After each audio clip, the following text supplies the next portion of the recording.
आइए जानते हैं आज के प्रमुख अंतर्राष्ट्रीय खबरों को। पहले एक नजर हेडलाइंस पर।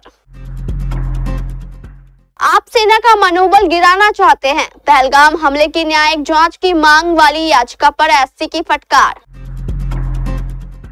जल, थल और वायु, अगर जंग हुई तो भारत के सामने कितनी देर टिकेगा पाकिस्तान। लाहौर, कराची पर अटैक के खौफ में पाकिस्तान बंद किया एयर स्पेस। पाकिस्तान के परमाणु बमों पर एक झटके में कब्जा कर सकता है अमेरिका, वॉशिंगटन में बन चुका है पूरा प्लान।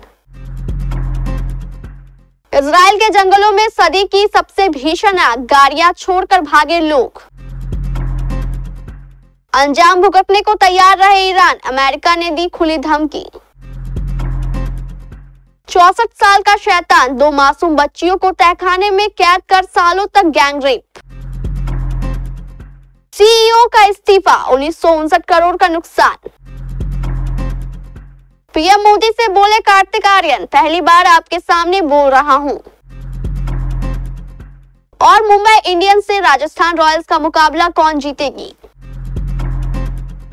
जम्मू कश्मीर के पहलगाम में हुए आतंकी हमले को लेकर सुप्रीम कोर्ट में एक नई याचिका दाखिल की गई थी, जिसे लेकर सर्वोच्च न्यायालय ने याचिकाकर्ता को फटकार लगाई है। अदालत ने याचिकाकर्ता से कहा कि अपनी मांग की है कि रिटायर्ड जज की अगुवाई में पहलगाम हमले की जांच हो। कोर्ट ने कहा कि यह कठिन समय है और सभी लोगों को एक साथ मिलकर आतंकवाद के खिलाफ लड़ाई लड़नी होगी। कोर्ट ने इस याचिका पर सुनवाई से इनकार कर दिया। बता दें कि याचिका दाखिल कर ये मांग की गई थी कि पहलगाम हमले की जांच के लिए सुप्रीम कोर्ट के रिटायर्ड जज की अध्यक्षता में एक न्यायिक आयोग के गठन की मांग की गई। पहलगाम में हुए आतंकी हमले के बाद भारत और पाकिस्तान के रिश्तों में तनाव है। आतंकियों ने कश्मीर के पाकिस्तान में पर्यटकों को निशाना बनाया था। इस हमले में 26 पर्यटकों की जान चली गई थी। इस घटना के बाद भारत ने पाकिस्तान के खिलाफ कई बड़े एक्शन लिए। भारत के एक्शन के बाद पाकिस्तान में हाहाकार मच गया। पाकिस्तान की ओर से भारत को गीदड़ भभकी दी जा रही है। हालांकि आंकड़े बताते हैं सैन्य मामले में पाकिस्तान भारत के आगे कहीं नहीं टिकता। इस बात का अंदाजा केवल ऐसे ही लग सकता है कि भारत का सैन्य खर्च पाकिस्तान के मुकाबले 9 गुना ज्यादा है। Stockholm International Peace Research Institute ने गत सोमवार को एक आंकड़ा पेश किया।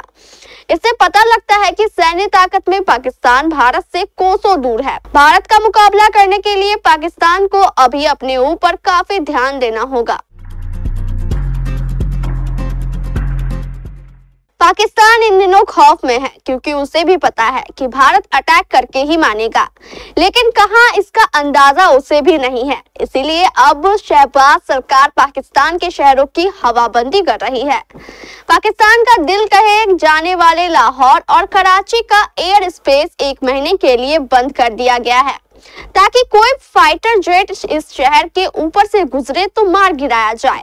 पाकिस्तान को लग रहा है कि इस बार इंडियन एयरफोर्स फाइटर जेट लेकर शहरों पर अटैक करेगी। इसलिए पाकिस्तानी आर्मी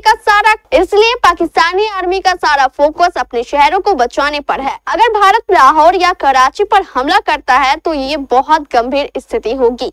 इससे फुल वॉर शुरू हो सकती है। पाकिस्तान के लिए इसके बहुत बड़े गंभीर नतीजे हो सकते हैं।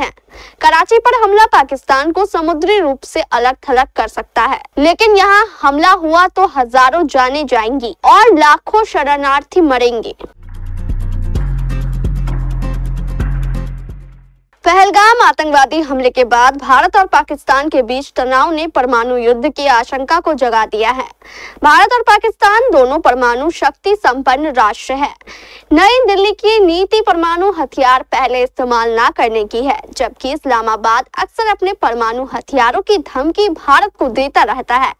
पाकिस्तान के रक्षा मंत्री ख्वाजा आसिफ ने हाल ही में कहा कि अगर हमारे अस्तित्व को सीधा खतरा है तो पाकिस्तान परमाणु हथियारों का इस्तेमाल करेगा। एक अन्य केंद्रीय मंत्री हनीफ अब्बासी ने तो सीधा भारत को परमाणु हमले की धमकी दे डाली और कहा कि शाहीन और गजनवी मिसाइलों समेत 130 परमाणु हथियारों का मुंह भारत की तरफ है। अब्बासी ने कुछ दिन पहले कहा था कि वे शाहीन गजनवी को जो पाकिस्तान के ठिकानों में रखी गई है, हमने उन्हें सजाने के लिए नहीं रखा है, वे हिंदुस्तान के लिए रखी गई है। हमारे पास जो 130 एटमी हथियार है वो सिर्फ मॉडल नहीं है, वे भारत के लिए है और आपको पता नहीं है कि हमने उन्हें पाकिस्तान के किस हिस्से में तैनात किया है।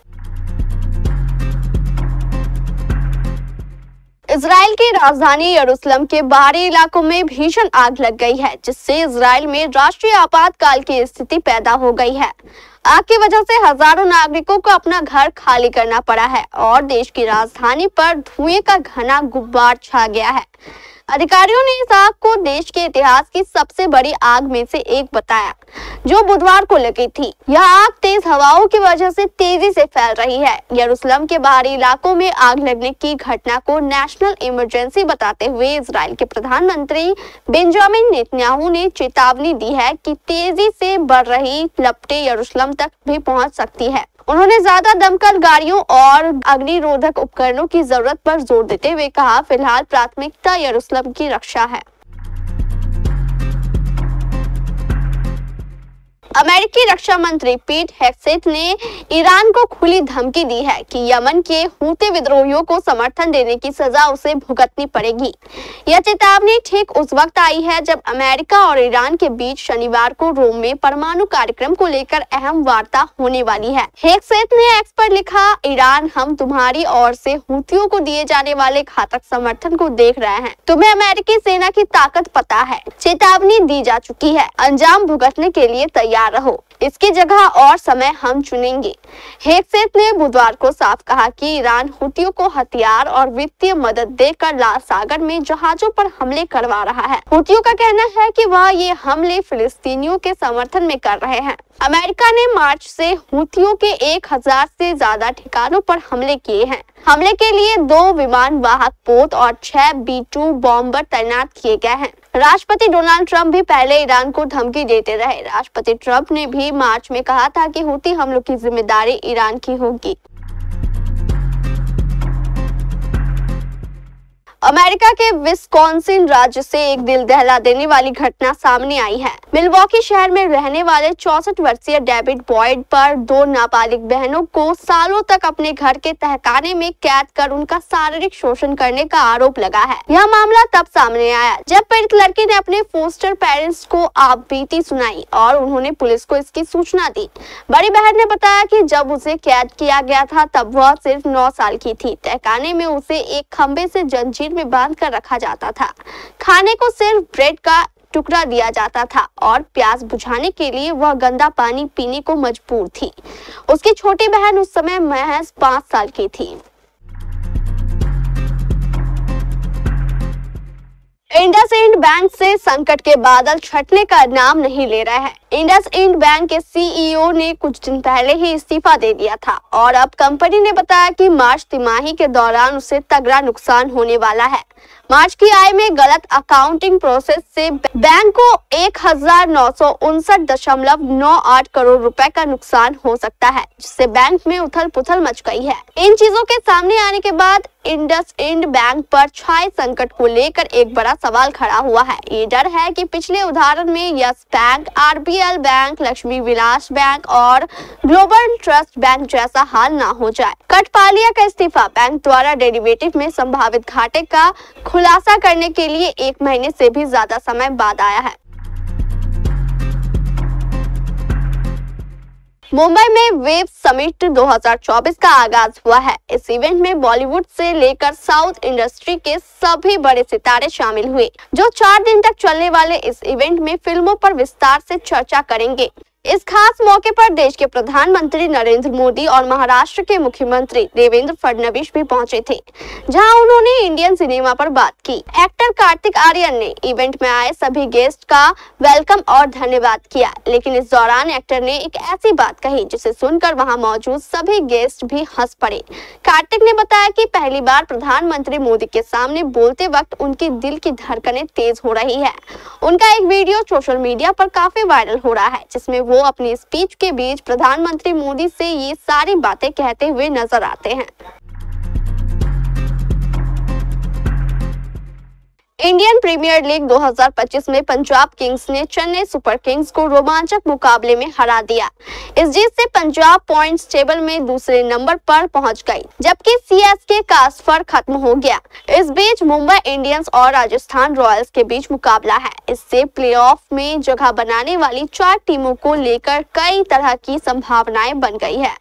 Royal Challengers Bengaluru, Punjab Kings, Mumbai Indians और गुजरात टाइटंस प्लेऑफ में जगह बनाने के करीब है। वहीं लखनऊ सुपर जॉयंट्स केकेआर भी प्लेऑफ में पहुंचने के लिए कड़ी मेहनत कर रहे हैं।